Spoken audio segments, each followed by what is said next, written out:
Welcome everyone. Welcome to ICODAAS 2025. First, I would like to invite Behavioural, the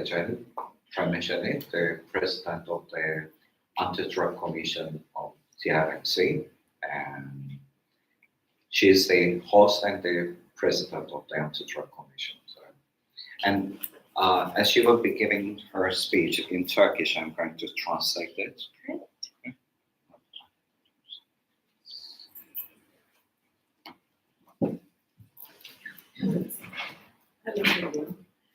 Saygıdeğer bilim insanları, değerli konuklar. Yeah, distinguished scientists and esteemed guests. Hepiniz ICODAAS 2025 International Conference on Drug Abuse Addiction Studies'e hoş geldiniz. Welcome to International Conference on Drug Abuse and Addiction Studies, ICODAAS 2025. Kuzey Kıbrıs Türk Cumhuriyeti Başbakanlık Uyuşturucu ile Mücadele Komisyonu olarak bağımlılıkla mücadelenin yalnızca tedaviyle sınırlı olmadığını, araştırma, veri üretimi, politika geliştirme ve insan onuruna dayalı sosyal dönüşüm ve anlam kazandığını biliyoruz. As the Anti-Drug Commission of the Prime Ministry of TRMC, we believe that the fight against addiction goes far beyond treatment. It finds meaning through research, data production, policy development, and social transformation based on human dignity. Komisyonumuz bu vizyonla Dr. Zafer Bekiroğlu'ları işbirliğinde yürütülen pek çok uluslararası çalışmaya öncülük etmektedir. ICODAAS bu işbirliğinin somut bir sonucudur.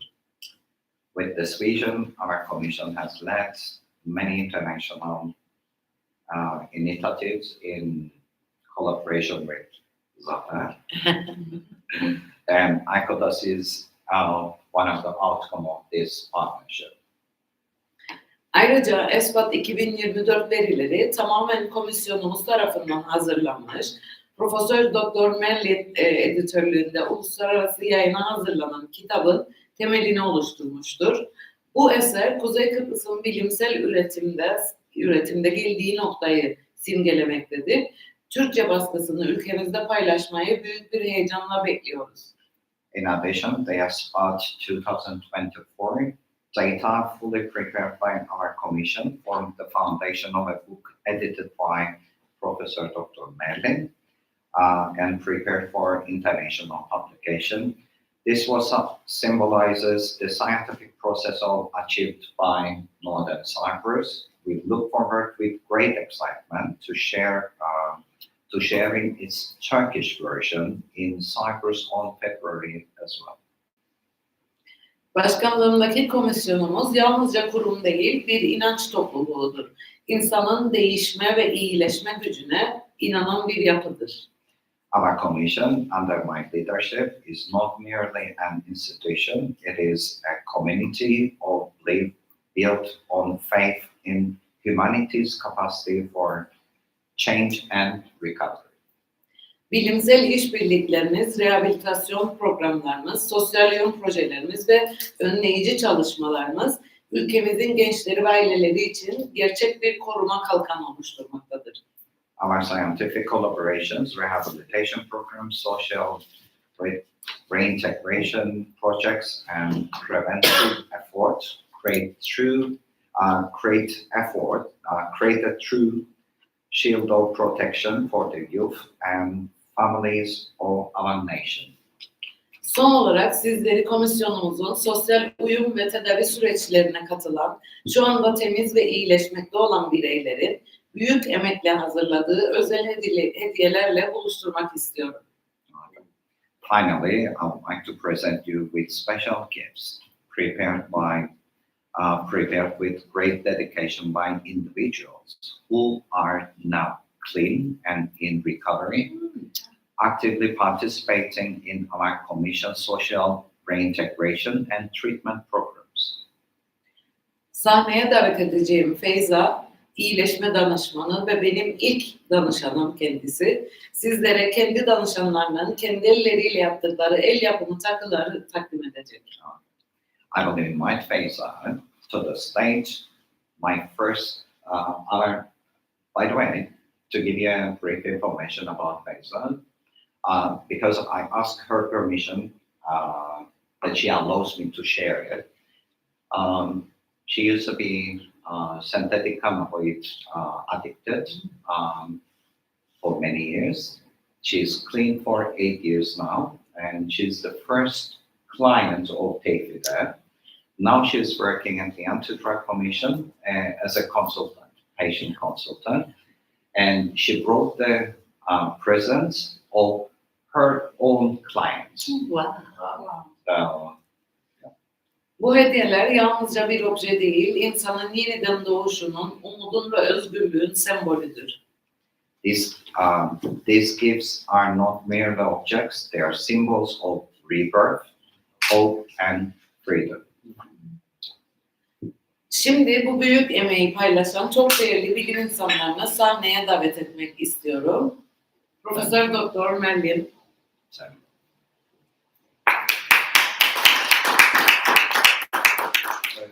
someone? Burada olması lazım. Gel. Yeah, so.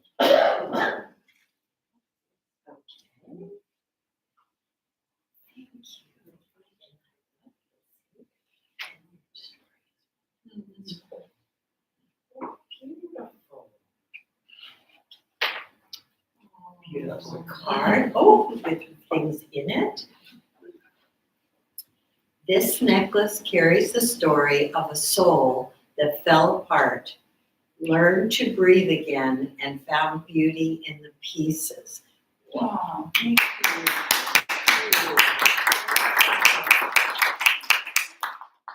Beautiful necklace. I will wear this proudly. Oh. Yes. All jewelry does this for sure. That's great. I'll straighten it. Beautiful. Thank you very much.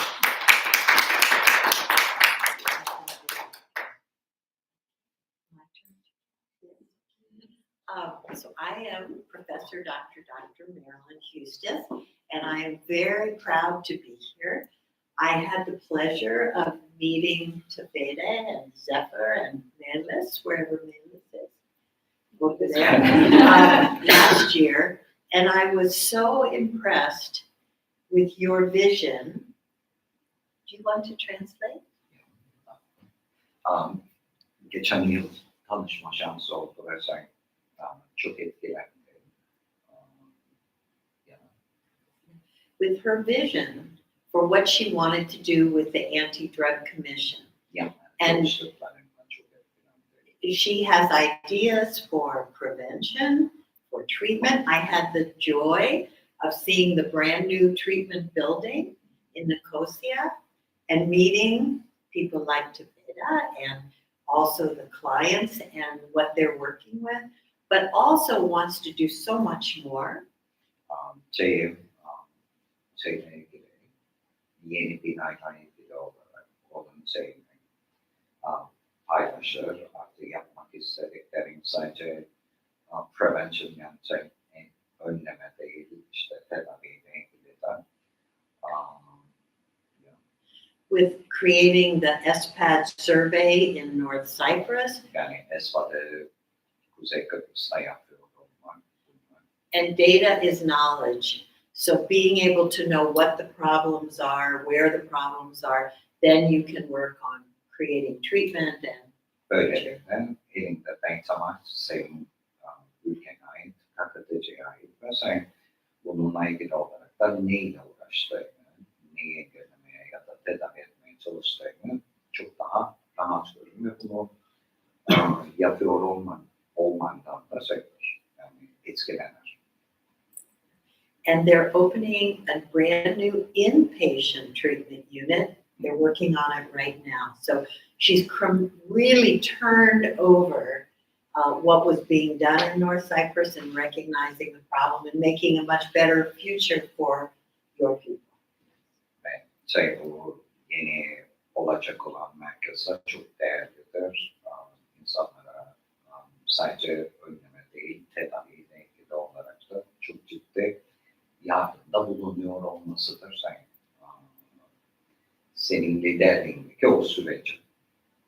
It takes longer to say in Turkish. It takes me time.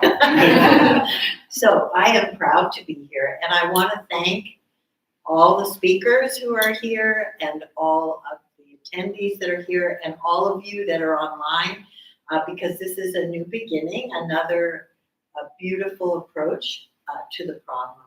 So thank you so much for being here.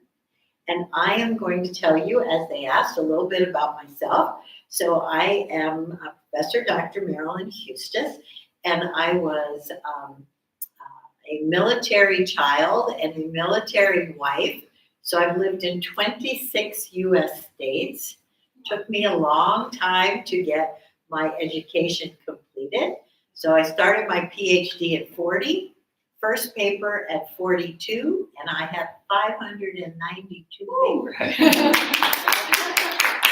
So I was very lucky to be at the National Institute on Drug Abuse, at the National Institutes of Health for more than 23 years, and got to do controlled human drug administration studies, which was such an honor, such a challenge, such an opportunity. And the best part of my job was having wonderful people come through and do their PhD with me through the University of Maryland and NIH, and they're now all of them leaders in the field of toxicology in the United States, every one of them. And I also trained people from 26 different countries that the countries paid for them to come train. So we had a really international group, and I think really contributed to the literature. So even though I retired from NIH, I'm working way more than full time, still doing lots of research, lots of publishing, lots of teaching all over the world. And I'm really happy to be working here with you all. And you convinced me to do that by all of your goals and ideas. I would like to ask the plenary speaker for today. First, Dr. Kaya, would you come up and say a few words? And then we'll have Dr. Ava Hawk after that say a few words before your opening. And can we also give their gift to them? Oh, They yes, as well. of course. Thank you.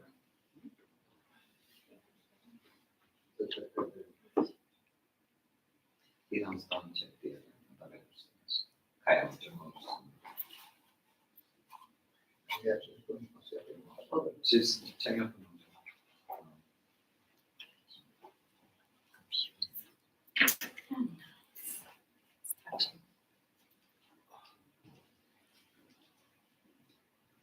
Dear participants and colleagues, in the first session of the symposium, we will discuss substance use disorders and sexually transmitted infections.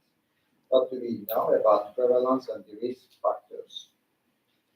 Me, Professor Dr. Süer, and the Professor Dr. Mahmut Çakels Ergören from Medical Genetics and Infectious Disease Specialist, and Professor Dr. Meryem Güvenir from Cyprus Health and the Social Science University.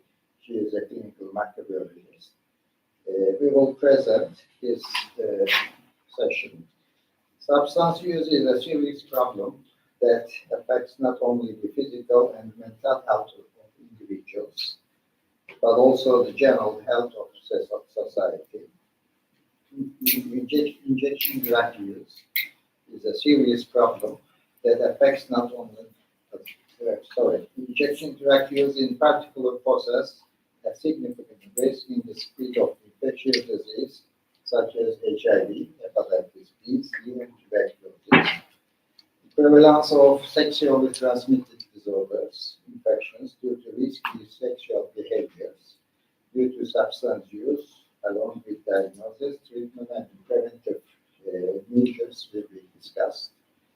The presentation title, Genetic and the Neurobiological Risk Factors in Substance Use, Can early detection prevent addiction? We discuss the importance of genetic factors. Could you speak up just a little bit so we can all hear you? We were Okay. listening hard. Okay. Preventing the spread of the disease is possible, not only through treatment, but also through a preventive, protective, and inclusive approach. Our responsibility as a society is not to exclude individuals, but rather to provide them with a safe environment where they can access healthcare. Pre-insulin programs, regular screening tests, vaccinations, and addiction treatments are the most fundamental steps in the process. At the same time, promoting safe sexual behaviors and reducing stigma are also critical to preventing transmission.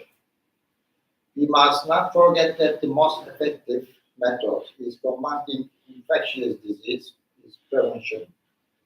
The health of the individual means the health of all of us. Therefore, each of us bears a responsibility both as a healthcare professionals and as members of society. I believe that today's meeting will be a powerful step towards facilitating access to healthcare for individuals who use drugs, preventing the spread of infectious disease, and raising public awareness. Thank you all for your participation and sensitivity, and I hope you have a productive meeting. Thank you. Thank you.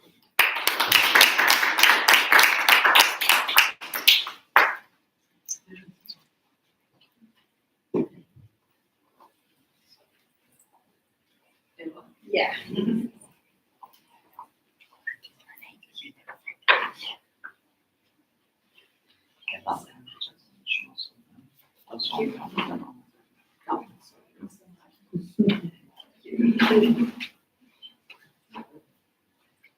Okay. So my name is Prof. I'm from Munich in Germany, and I want to thank the conference organizers for this kind invitation and this really beautiful conference venue. And I want to extend a warm welcome also to all people who are following us online. Yeah, I'm trained as a psychologist, and I'm the director of the Institute for Therapy Research. It's a center for mental health and addiction research in Munich, and I'm also a chair of clinical psychology and psychotherapy. So I have now 25 years of experience in research, substance use research, and also substance use treatment. And above all, I'm also the sister of a brother who died in drug-related death. So I know it personally, what it means if someone passes away and what it means to the families. And that has always been something that was driving me to continue to do this work, even when it's sometimes truly difficult. So now I'm also the president of the German Society of Addiction Research and Treatment, and the second vice president of the European Federation of Addiction Societies, EUFAS. And this may be an option to work together and to network. This is why these meetings and conferences are so important, because we're seeing each other, we are sharing knowledge, and we can build links and cooperations. And I would love to do this also with Northern Cyprus, Turkey, the United States, and who else wants to join? So yeah, I have been working in a psychiatric hospital for about 10 years, and I was the lab psychologist, and I was responsible for detoxification and daycare units. And we saw many people with severe dependence, and of course also many with comorbid mental disorder. And this is the topic of my plenary talk tomorrow. And we'll have a focus on, the most important comorbidities, why it's so difficult to treat these people. We have a look at the treatment barriers, and most importantly, on possibilities how to overcome these barriers. And I think it's truly important for clinical practice to know the most effective strategies to manage these co-occurring conditions. And then we'll have a look at treatment guidelines, clinical trials, meta-analysis to get to know what's the best evidence and how to implement this in clinical practice. So I'm looking forward to seeing you tomorrow, and yes, let's have together an exciting conference. Thank you. Thank you.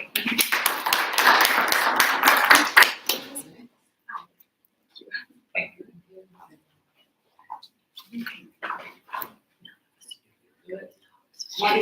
Yes.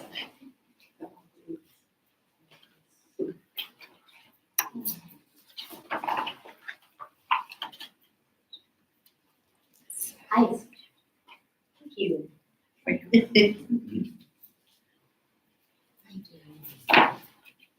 Hi, good afternoon, good morning, good evening. I'm Dr. Castanetto. My other half is Colin Castanetto.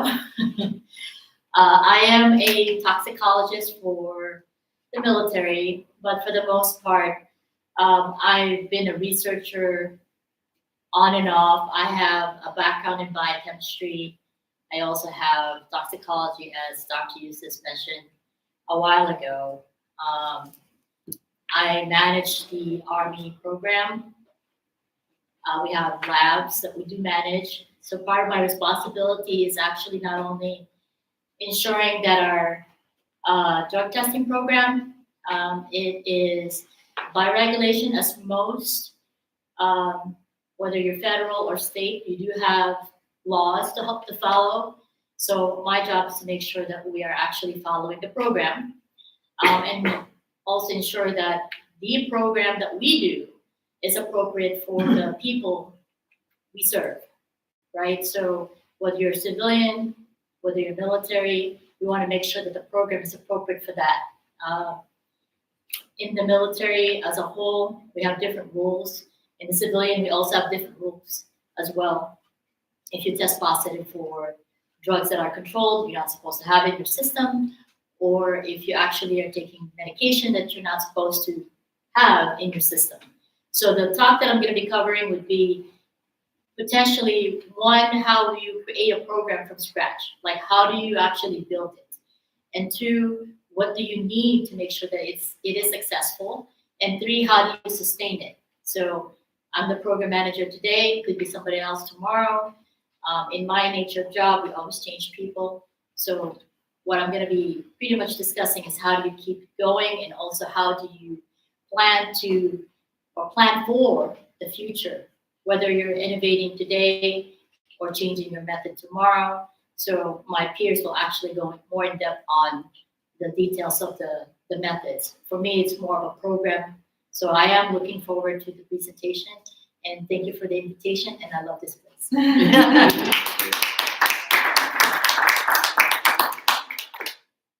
Professor Dr. Mehmet.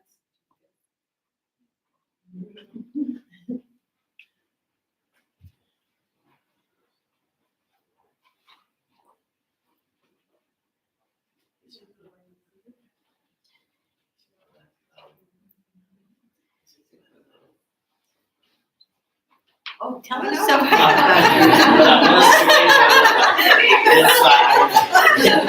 I'm going to talk You can't take your gift and run. I'm Mahmoud. You can call me Mahmoud for short. And I'm a geneticist, medical geneticist, and I've been working in the field for more than 20 years. And I'm going to give a talk later on, different, that's different than what is a psychological view. I'm going to give a talk about the geneticist view of tobacco and alcohol use. I'm going to present the studies that we have done in North Cyprus and how we contributed to the world population data. I will try to be not boring while talking about the genetics. You won't be. I'm sure. Thank you. Thank you. Ayva?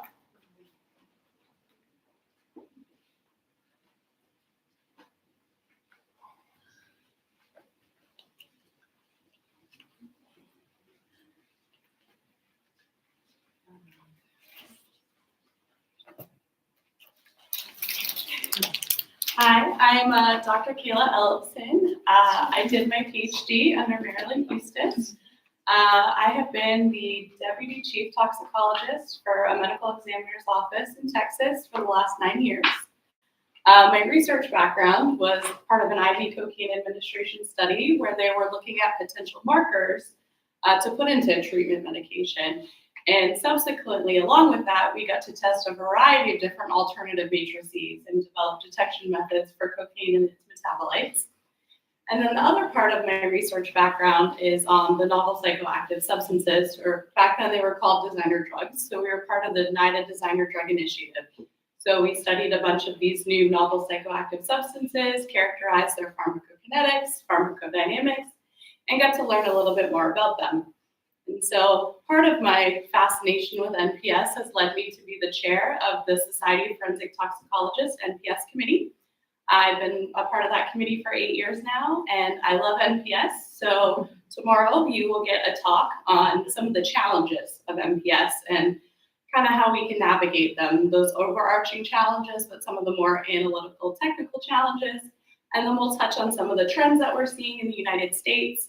And I'll provide some case examples to kind of go over the dangers of these substances, especially in postmortem cases. So I'm very happy to be here. Thank you so much for the invitation, and welcome to everyone online. You like your present? Huh? Oh, you're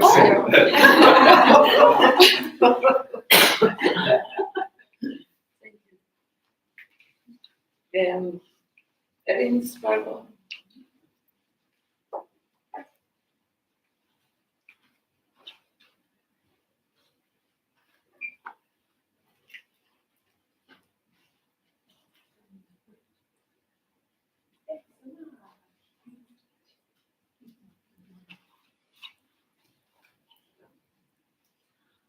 Hello, I'm Dr. Erin Spargo. I also was a former graduate student of Dr. Eustace. I graduated with my PhD in 2007. During my time with Dr. Eustace, we did a controlled MDMA administration study, which was fascinating. Had a number of research articles that came out from it, and now almost 20 years later, we had another one that came as they're doing research into the use of MDMA for post-traumatic stress disorder. Upon graduation, I worked at a few different public laboratories in the United States, out in the state of Washington, and then I was down in Texas for over a decade, where I was the chief of forensic chemistry. So I was involved with both forensic toxicology and controlled drugs.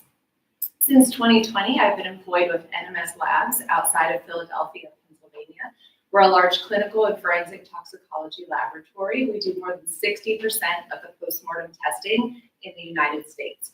So my talk tomorrow will focus on postmortem testing, our approaches, the different things you see in the laboratory. So I appreciate the invitation to speak and look forward to giving my talk tomorrow. Thank you. Professor Dr. Meryem.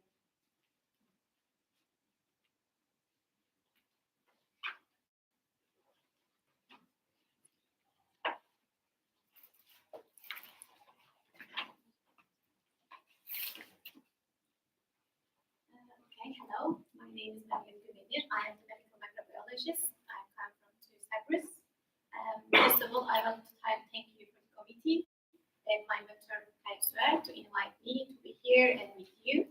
I'm a little bit the same with Mahmut Hoca. Today, I will talk with you the microorganisms. I like it so much. But there's an important different part that we are going to try to make the diagnosis for especially these groups of the patients.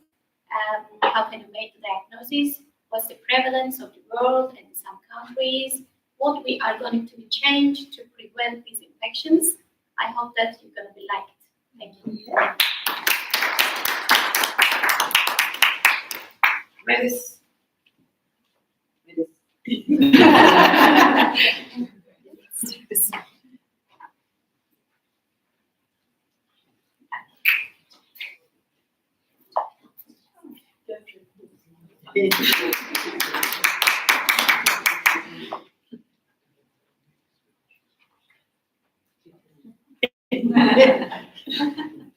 wasn't expecting.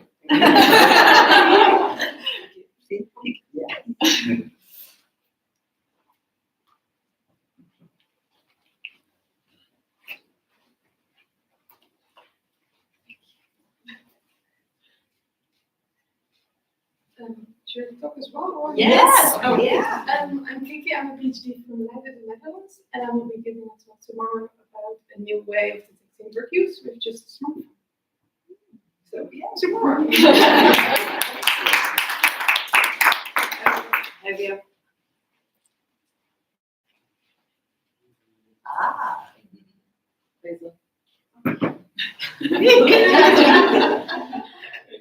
Marianne is part of the Active Drug Commission in Cyprus.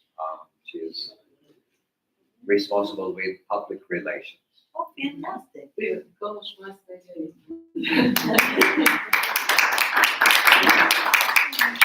By the way, they are sisters. Thank you very much. Okay, beautiful. So we have a break. We have break. We don't have break. Okay.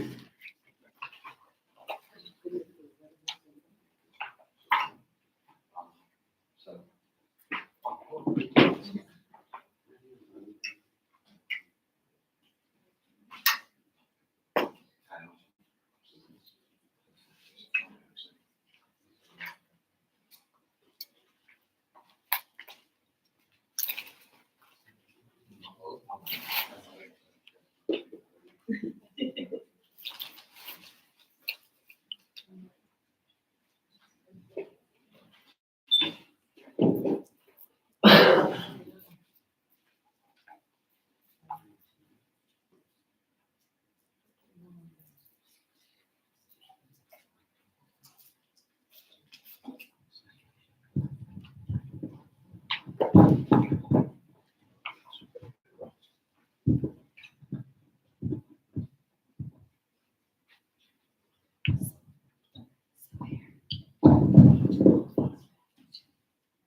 Can you see? Yeah. And on that side.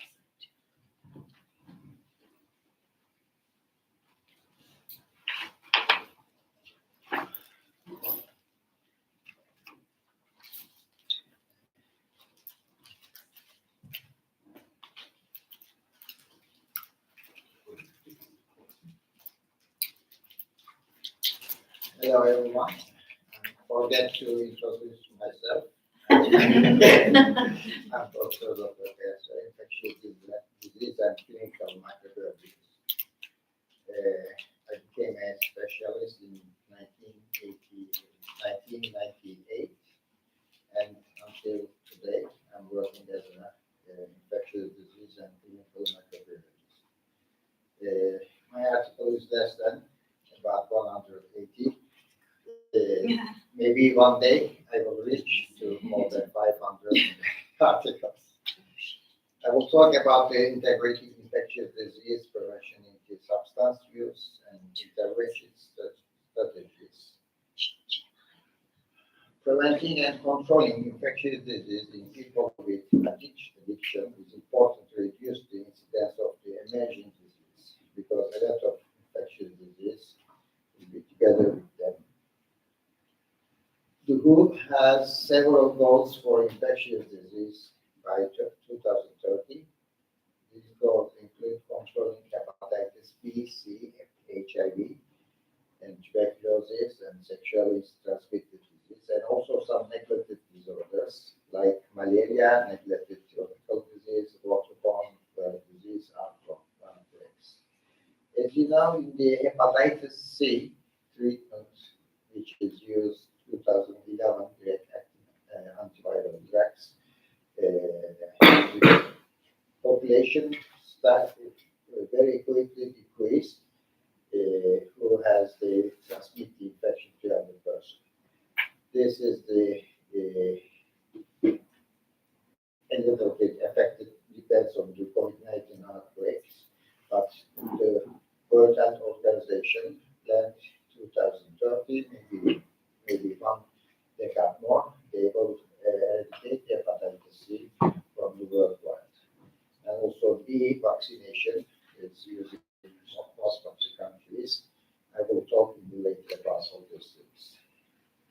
The WHO takes every member of society into consideration when setting these goals.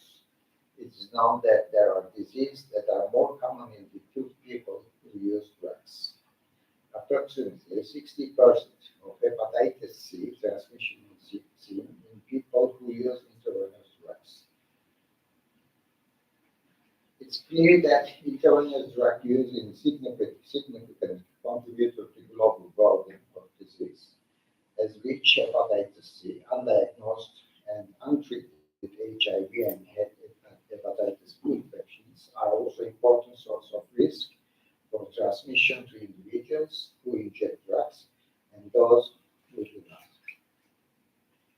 Diseases in individuals who inject drugs include hepatitis A, B, C, D, all of them, and HIV, secondary bacterial infection, sexually transmitted, especially syphilis, human papillomaviruses, and chlamydia and gonorrhea is more common, and some respiratory disease, COVID-19 influenza, and tuberculosis.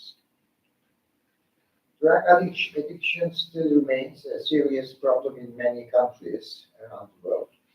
The drug addiction was 20% increase in the number of drug users worldwide between 2012 and 2022. People who use drugs in 2022, about 292 million people. Most of them use the cannabis, about 228 million, and the other groups is less when you compare the cannabis usage. In the last 10 years, increased at least 20% new addicted people. Despite the fact that approximately 64 million people worldwide suffer from the drug use disorders, and one of the 11 drug users can reach the treatment, and the woman is treatment rate is very low when you compare the male. And the 80 women, only one of them has reached the treatment, and the man 7 to 1. These deaths attributable to the use of drugs between 1991 to 2021. Indirect self-harm maybe is less, but indirect hepatitis C, hepatitis B, HIV, and the other drug use disorders, all of them has killed too much people, which are using this kind of drugs. By determining the intersection points of the infectious disease expected to be seen in individuals with substance addiction, the incidence of infectious disease can be reduced through preparation. These measures could include collaboration and the government support among addiction treatment, psychiatrists, public health experts, infectious disease specialists must work together for this one. Prisoners are considered to be at high risk of exposure to hepatitis, HIV, and tuberculosis. There is also evidence of drug use in the prisons. Infected individuals in prison pose as a risk to both other inmates of the and prison staff. Hepatitis B is less prevalent in drug users United Nations resolution requires countries to ensure that the healthcare provided to prisoners is equivalent to that provided to other individuals in society. The International Drug User Health and the Hepatitis Network, Prison Network, was established in 2019. Its primary purpose is to connect the global community working to improve access to hepatitis care in prisons. Hepatitis B and C are commonly detected positive in individuals who have previously used or are currently using drugs. Due to the high prevalence of hepatitis C in drug users, the European Association Study of Labor stated that all barriers to accessing treatment for people who inject drugs should be removed by 2020. This will increase the chance of achieving the goals of the WHO 2030 viral hepatitis eradication. In the nationwide, the people can reach the treatment about 90%, but in the prisoners, only one, five of them has reached the treatment, only 20%, taking the anti-preventative treatment. One of the study from the Wales in the hepatitis C virus treatment in a short stay prison. In this study, they proposed to check the old prisoners when they come to prison, first jail, first day, and they will increase the catch the hepatitis C virus patients and start to early values, start to treatment. What's the model? Point of care testing. Everyone arriving to prison is included in hepatitis C antibody screening. On the first full day in the custody, samples are taken via months swab. And if the hepatitis C positive, as a reflex, when hepatitis C virus RNA testing is used, and then the result evaluating the hepatological needs, and also the person had the physical examination, and then treatment begins, and then the treatment monitoring. Because in the need hepatitis C virus drugs, only 3 months is enough to reach 95 or 99% of the treatment to clear hepatitis C virus. In this study, in this trial, what were the outcomes? People screened before the trial, only 110 people screened. During the trial, it increased about 8 folds, 835. Referred for RNA testing, it was only 18, but now it's 93. And also started treatment, it was in the only 4 people, but now it's 32% started treatment. And also in the past, to diagnose and evaluate the patient and start the treatment, it takes about 15 weeks. But now with this trial, with the micro elimination program study in the Wales Hospital, it's less than 1 week, they start the treatment. The lifespan of hepatitis D virus is associated with the hepatitis B. With the introduction of hepatitis B vaccination, the prevalence of the hepatitis D tends to decrease, because as you know, the hepatitis D virus cannot live without hepatitis B capsids. The prevalence of hepatitis D in hepatitis B virus carrying individuals worldwide is estimated about 5%. Now in the worldwide, about 350 million people have been infected with the hepatitis B. Hepatitis B and D positivity are reported to be more prevalent in the countries with the inadequate vaccination coverage, among hemodialysis patients, and among drug users. As you know, hepatitis B diagnosed in 1963 and the vaccination started in 1980s. In Turkey, the hepatitis B vaccination by the government started support in 1996. In northern Cyprus, by the government started support for the hepatitis B vaccination in 1999. In the last 2 decades, the incidence of the hepatitis HIV infection, particularly in some high-income countries, has tended to be declined due to both increased access to diagnosis and treatment and harm reduction practices. Changes in people's behavior after drug use and unprotected sex also have a positive effect on the spread of the HIV, who shown that World Health Organization showed that 5.7% of the reported HIV positive cases are related to intravenous drug use. Injection drug users are at increased risk of developing soft tissue infections also due to the repeated infections.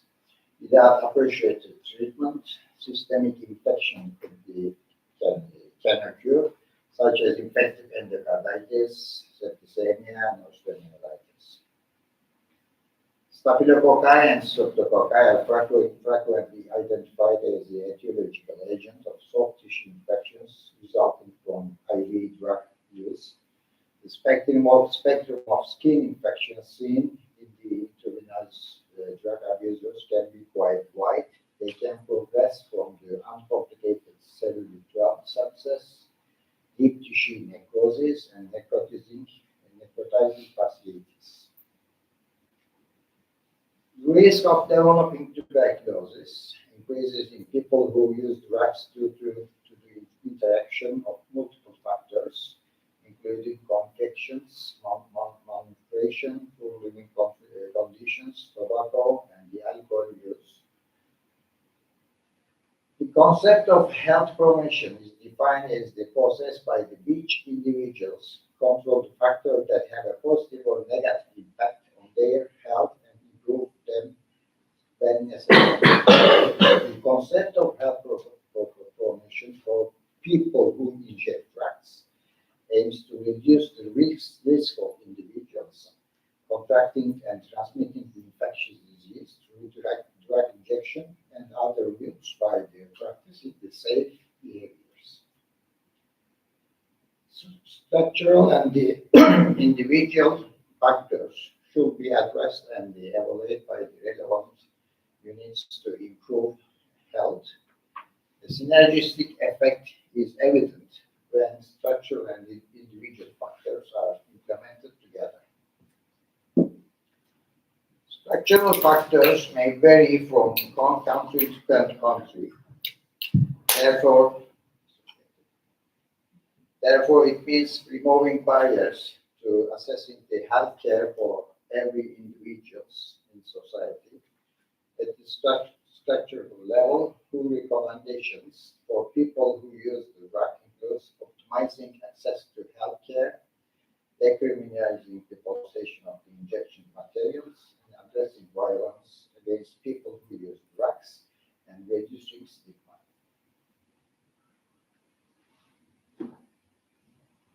Individual factors, health promotion activities should focus on safer injection practices, reducing injection frequency, switch to non-injection drug use, and cessation of drug use if possible, safer sexual behaviors, vaccination for vaccine preventable diseases, and routine testing, ensuring the administered treatment.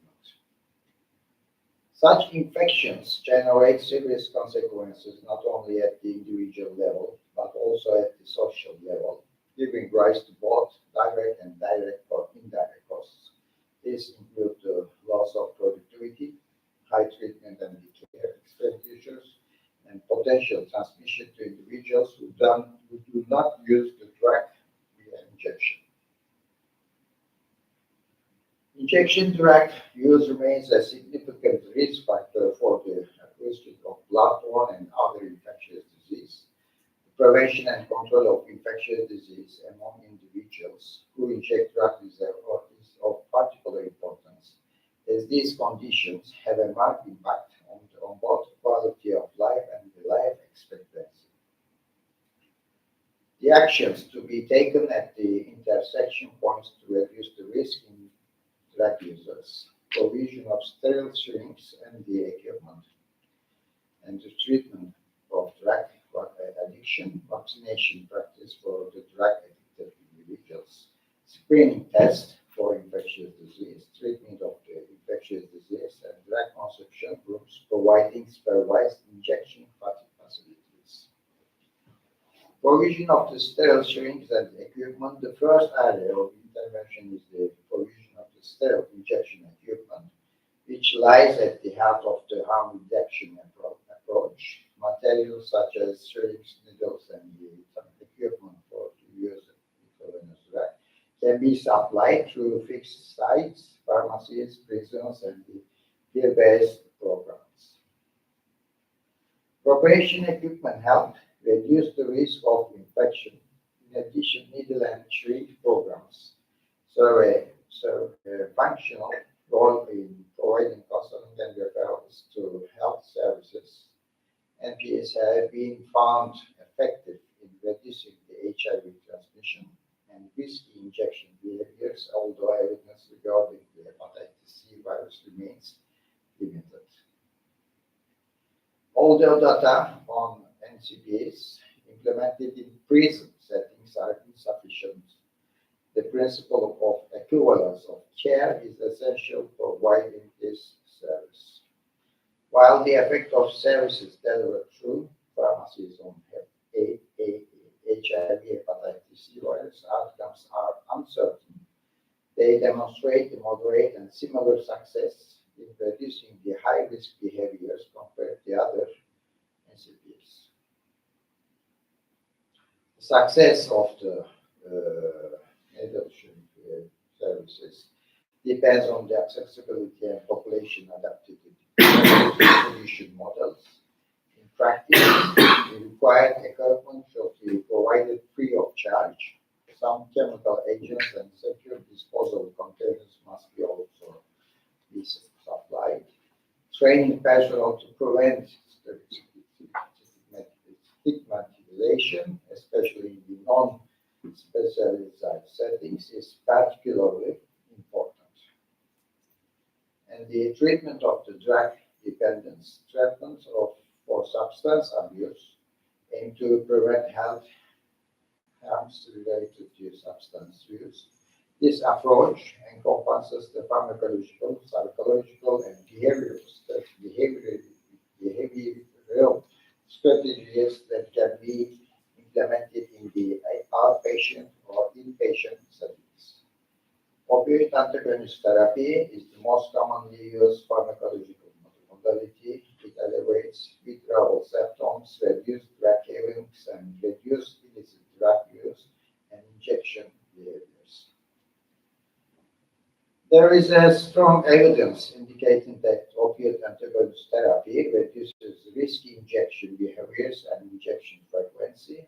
Studies have reported that OIT can reduce the risk of acquiring HIV hepatitis C virus among people who inject drugs by approximately 50%. Moreover, when OIT is combined with the NCBs, the risk of acquiring hepatitis C virus has been shown to decrease by up to 70%, 74%. And vaccination is the most effective intervention method for preventing infectious disease among people who inject drugs. Vaccination programs should be implemented for the drug abusers population in accordance with guidelines. These individuals are at risk of contracting co-infectious infections such as hepatitis A and B, and require appropriate vaccination protocols. As you know, if we vaccinated any person against the hepatitis B virus, automatically we have the prevention against the hepatitis B. But hepatitis C, we don't have any vaccination yet, and also HIV.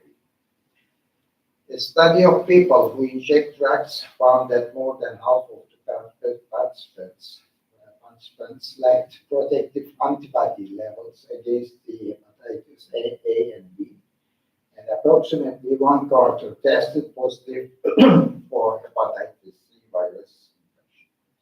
This situation highlights the risk arising from hepatitis C virus co-infection alongside A and B infections, thus highlighting the needs for direct vaccination against these pathogens. Vaccine recommended for people who inject drugs, COVID-19, influenza, tetanus, human papillomavirus, and pneumococcal vaccine. To increase vaccine accessibility, vaccination are recommended to be administered in fixed clinics, public services, and correctional facilities. Integrated vaccination programs within the National Health Service providers can both facilitate access and offer cost-effective advantages. And the last one, infectious disease testing for the people who inject drugs. The fourth area of intervention involves implementing voluntary and the confidential infectious disease testing for individuals who use drugs with informed consent. Universal testing for HIV, B, hepatitis B, C, and sexually transmitted infections should be provided. Sex partners of individuals diagnosed with the B, C hepatitis and the HIV should be screened in accordance with legal guidelines. The prevalence of the STD is high among people who inject drugs. Significant association have been identified between the intermittent drug abusers and the STDs diagnosis due to risky sexual practices.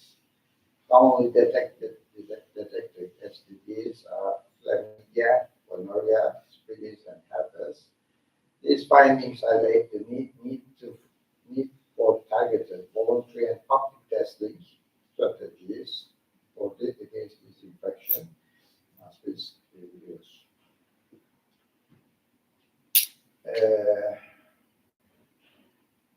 Infectious disease testing for people who inject drugs are at high risk of both latent and active tuberculosis also. And disease prevalence is particularly high among HIV positive individuals as a co-infection. Preventive interventions are being integrated into TB clinics and needle shrink programs. Concurrent administration of NC-ADC and opiate antivirus therapy has increased the TB screening rates and improved the adherence to integrated TB tuberculosis treatment regimen. Effective models are characterized by the integrated collaboration, person-centered care, and the integration of social support services.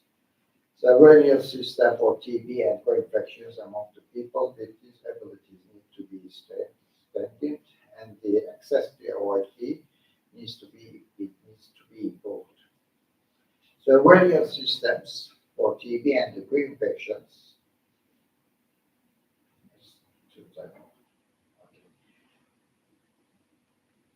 Effective antiviral therapies for hepatitis B, hepatitis C, and HIV play a critical role in preventing transmission by reducing viral load. Direct-acting antiviral used in the treatment of chronic hepatitis C negatively impacts hepatitis C virus RNA and provides a sustained virological response. Only 3 months treatment is enough in this period. These treatments are well tolerated and effective even among individuals receiving opioid agonist therapy who continue substance use during treatment. Antiviral therapy for hepatitis B virus can suppress viral replication, reducing progression of the cirrhosis, the development of hepatocellular carcinoma, and liver-related deaths. In context of HIV, antiretroviral therapies suppress the viral activity and halt disease progression, regardless of CD4 count or clinical status. Antiretroviral treatment is initiated in individuals living with the hepatitis HIV upon diagnosis and continued for life. Identifying high-risk individuals, such as persons who use intravenous drugs, and providing the appropriate preventive treatment is crucial. Effective TB treatment options are available to prevent morbidity and mortality and transmission. An individual's immune status is the most critical determinant of the progression from latent TB infection to active disease. Effective antibiotic protocols are available for common sexually transmitted infections such as chlamydia, gonorrhea, and syphilis. And PWID are susceptible to skin and soft tissue infections. Early diagnosis and treatments of the soft skin tissue infections are crucial. Causative organism, as said before, Staphylococcus and Streptococci. Treatment generally include drainage and antimicrobial therapy together. And the drug consumption provides and supervised injection facilities. This includes providing supervised injection facilities where people who inject drugs can use the substance obtained from the other source under the supervision of the trained personnel and under hygienic conditions. In these facilities, staff can provide sterile injection equipment, provide information aimed to reducing the risk of the transmission of bloodborne infections, such as hepatitis C, HIV, conduct necessary screening tests, and facilities access to treatment support. These measures are thought to be contribute to reducing the risky behaviors and infection rates among the PWID individuals. In the conclusion, the ensure sustainable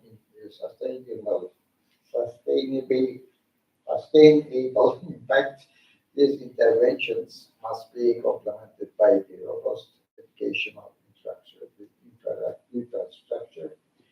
Harm reduction principles should be integrated into medical, nursing, and public health curriculum, and continuing professional development programs should train healthcare professionals on NSP, OIT, and vaccination protocols. Interdisciplinary workshops should support team-based clinical decision-making, and the digital health training should address psychosocial support provision and equity of access, and correctional facility training should support care equivalence and the competency. Thank you very much.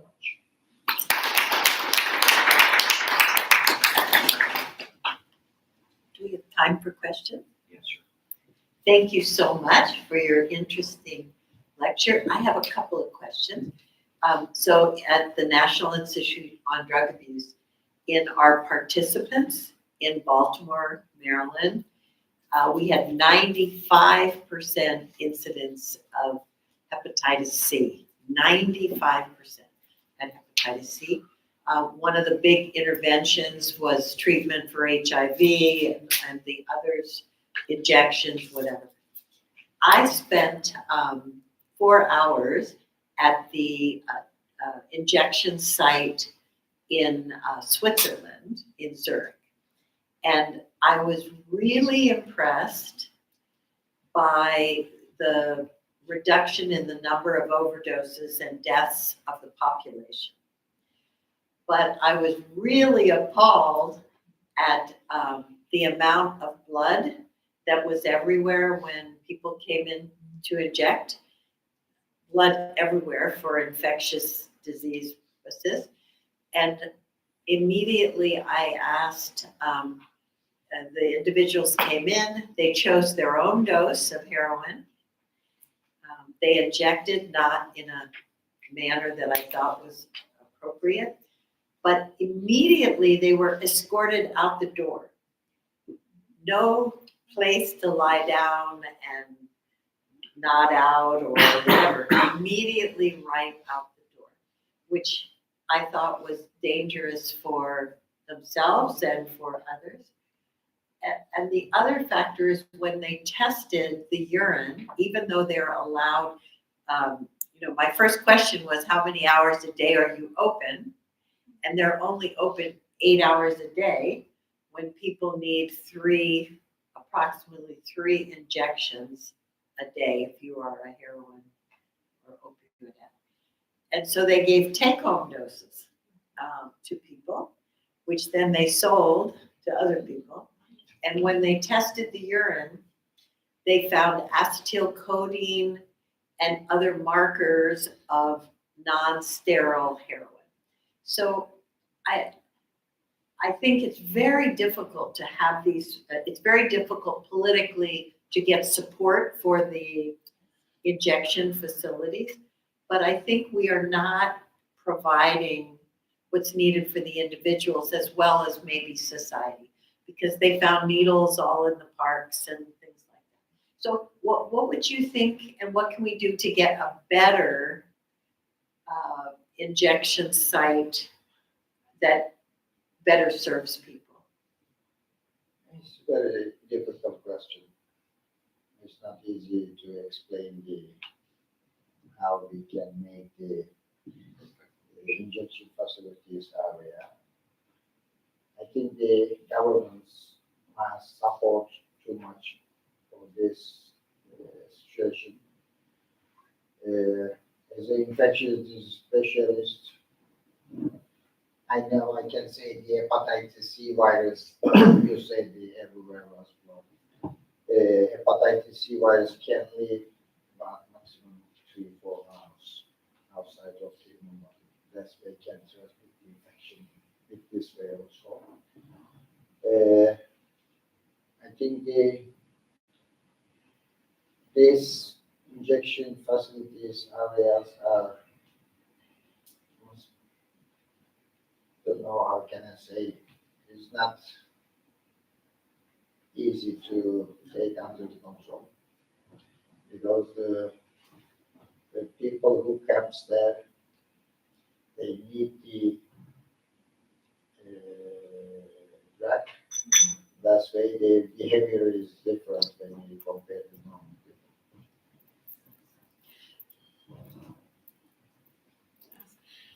Thank you very much for your very comprehensive overview and also the evidence that these programs are effective. So what I'm interested in, coming from Germany, it's a rich country, but we see a lot of cuts in budgets, especially when it comes to substance use disorders. What is your experience internationally, Turkey, Northern Cyprus, other countries? Are these evidence-based harm reduction approaches, are they implemented? Is there given money because there is evidence, or is it getting less? So where we are now? Now I'm living in Cyprus. That's where I know something about the Cyprus country. And maybe the steps that they will have us against this question, because I don't know which kind of precautions taken in the northern Cyprus.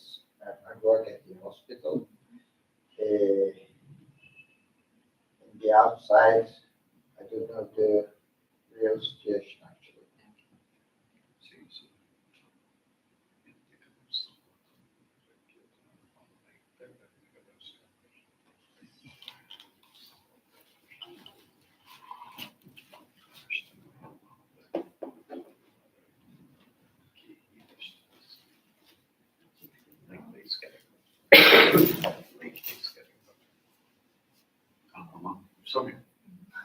instead of translating, I was talking to her in English, and I was just wondering how it comes that she didn't get it. Okay. Şimdi bana. Tabii çok daha iyi bir geçmişe beraber destek, iyilik,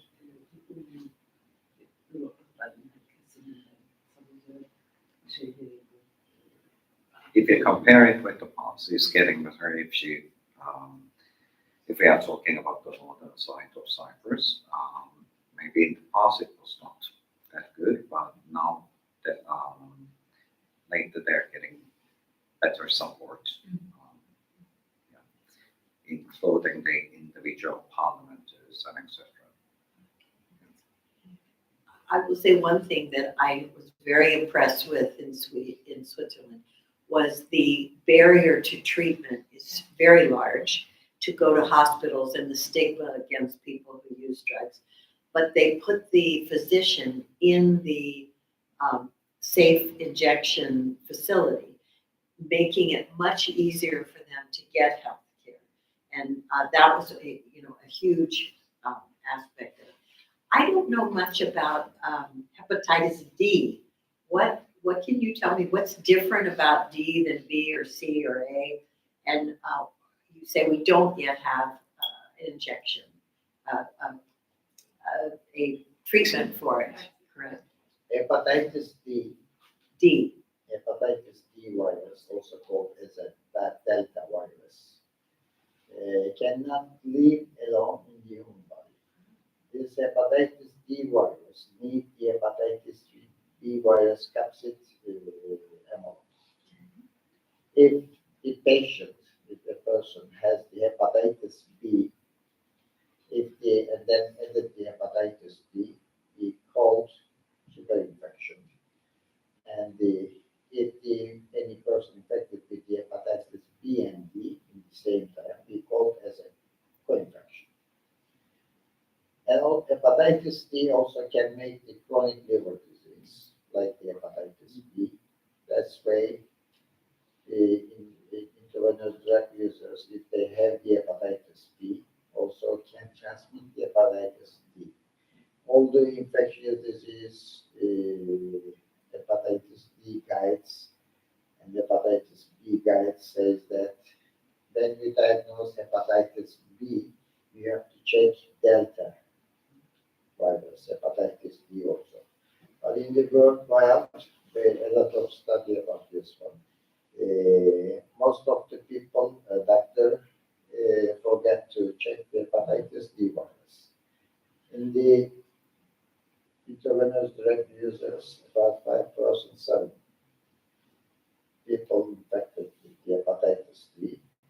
Totally in the worldwide, some article says 50 million, but in reality, at least 75, 100 million people infected with the hepatitis D.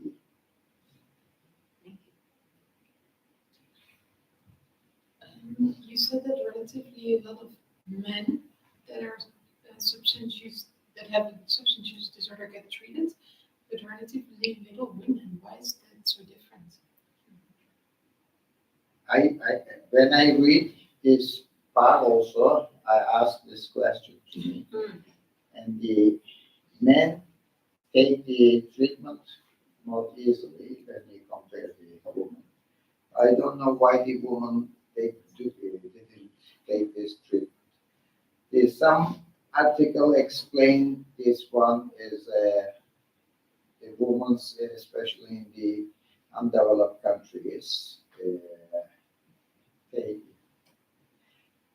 evaluate as a second class person. That's why they cannot reach the treatment. Is it more stigma? More stigma, Yeah. of course. I know in the US it's very difficult to find programs for women, especially if they are pregnant or have children, need childcare and that kind of thing. It's very difficult to find a program that helps support that.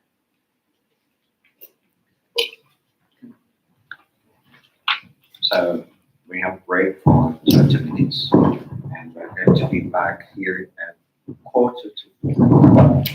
Thank you.